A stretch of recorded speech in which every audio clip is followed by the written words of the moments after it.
Saya punya adik Pak Ustaz, dia tak pernah sholat, tapi rezekinya mengalir terus. Dalam seketika bisa dia punya rumah, mobil, tapi tak pernah sholat, tak pernah sedekah, selalu buat sedih hati orang tua, sombong pula. Inilah yang namanya istidraj. Kalau tak pernah sholat, rezeki tetap lancar, istidraj. Tak pernah sedekah, anak istri sehat, istidraj. Tak pernah buat baik, sombong angkuh, tapi hidup adem ayam tentram, istidraj. Sanastadrijuhum, kami permainkan mereka dengan istidraj. Wa umli, aku ulur rezeki banyak, ku ulur badan sehat, ku ulur keluarga akur. Wa umli lahum inna kaidi matin, tipu dayaku amat sangat kuat. Nauzubillah. Adapun orang yang solat rajin sakit-sakitan, saya Pak Ustadz dulu sebelum pengajian ini tenang-tenang aja hidup saya. Begitu pengajian pulang sendallah hilang, helmlah lupa menelungkupkannya, keluar penuh kena air hujan. Tak nyaman hidup saya. Ma asaba min musibatin ma yusibul mu'min min nasabin wala wasabin wala saqamin wala syaukin. Susah hati, gundah gulana, galau, sakit, tertusuk duri, illa kaffarallahu anhu biha sayyi'atu. Sebenarnya Allah ingin membersihkan engkau sebersih-bersihnya, maka tak ada cara lain kecuali husnuzan kepada Allah Subhanahu wa taala. Adapun kawan sahabat yang sedang kena istidraj ini, itu mesti kita sampaikan. Alah ente capek-capek solat, hidup ente pun Senin Kamis, kata dia. Aku tak pernah aku solat, nampaknya Tuhan sudah lupa ni, katanya. Nampaknya malaikat sudah salah alamat ngasih rezeki ini, kata dia, mengejek. Maka kita tetap sampaikan kepada dia, tetap sampaikan semampu kita, karena kalau tidak dia makin jauh, makin jauh. Innallaha la yumli lizalim.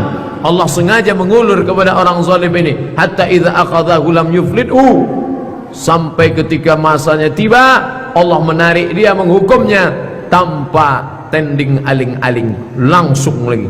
Na'udzubillah. Kenapa Allah membuat ini sama dia? Kalau begitu Tuhan itu jahat. Na'udzubillah. Subhanallah ta'ala amma yusyrikun, subhanallah ta'ala amma yasifun.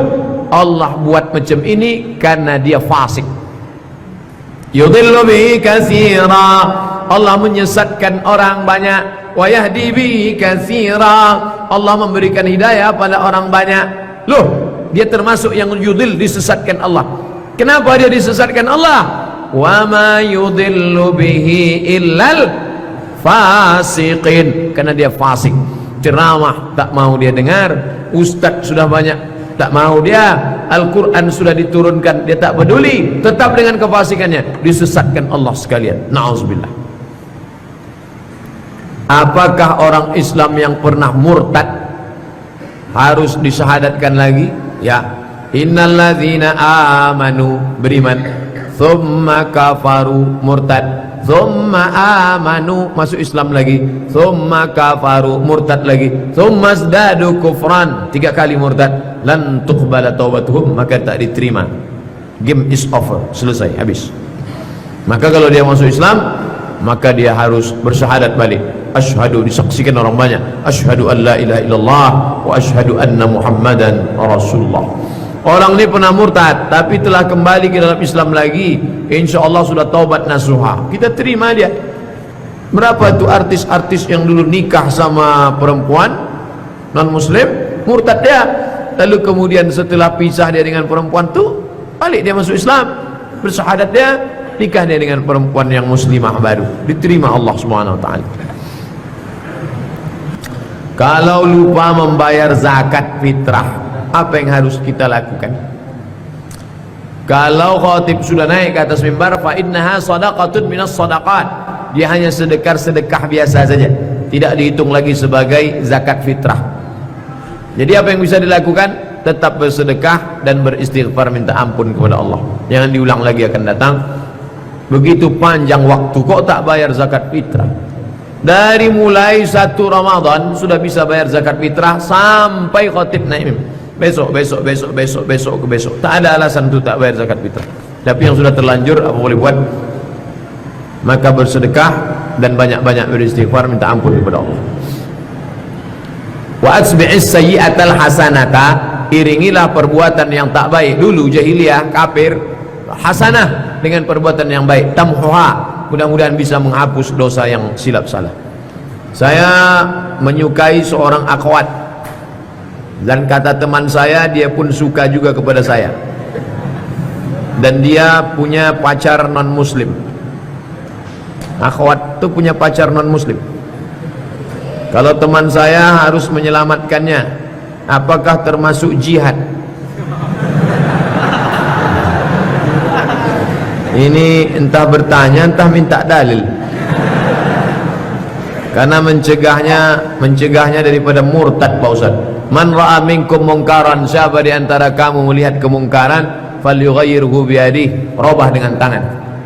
Ini mungkar nih, ini tak lama lagi perempuan ini murtad nih, diajak dikasih macam-macam murtad, maka ini harus diselamatkan. Antum selamatkan, kalau tak antum selamatkan, saya nyelamatkan nanti.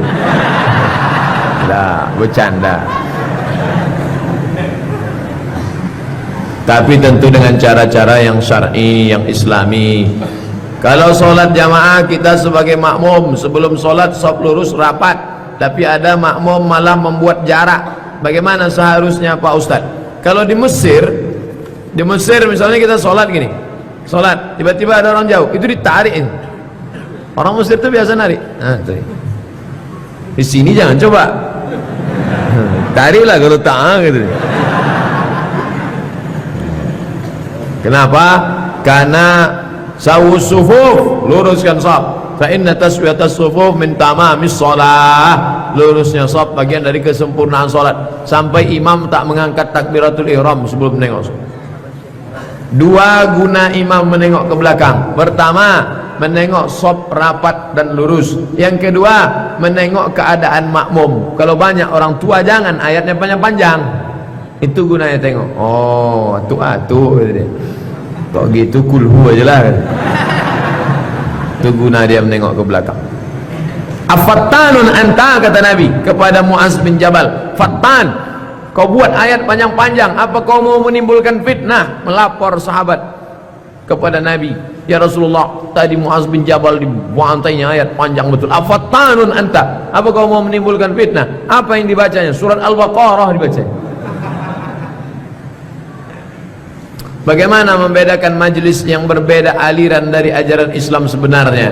Apalagi di Pekanbaru ini banyak majlis-majlis, dan banyak juga ikhwan akhwat yang baru hijrah, yang di dalam hatinya menggebu-gebu mau update dan selalu hadir dalam setiap tablik akbar.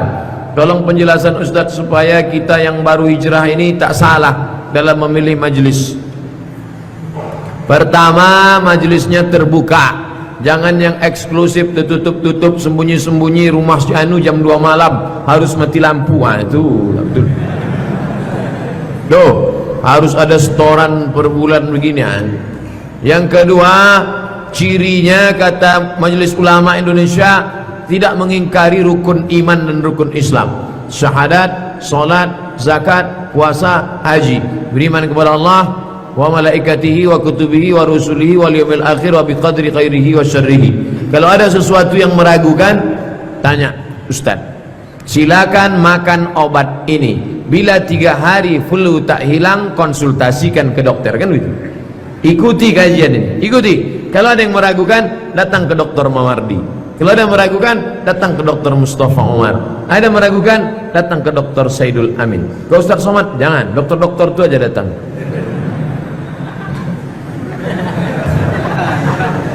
Ustaz, bagaimana supaya kita selalu bersyukur dan kehidupan yang kita rasa tak enak menjalaninya, tapi bagi orang lain, unzur ila man huwa asfala minka.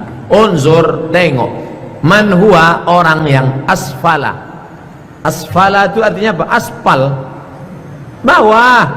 Tengok orang di bawah yang emak ayahnya hidup sekarang, merasa tak nyaman, aku tak enak, mak aku begini ayah. Besok kau cari orang yang tak punya mak, tak punya ayah. Saya dikirimi orang gambar, dibuatnya gambar emak, dipeluknya gambar. Lama saya tengok, meleleh air mata saya. Takut pula ditengok orang lain.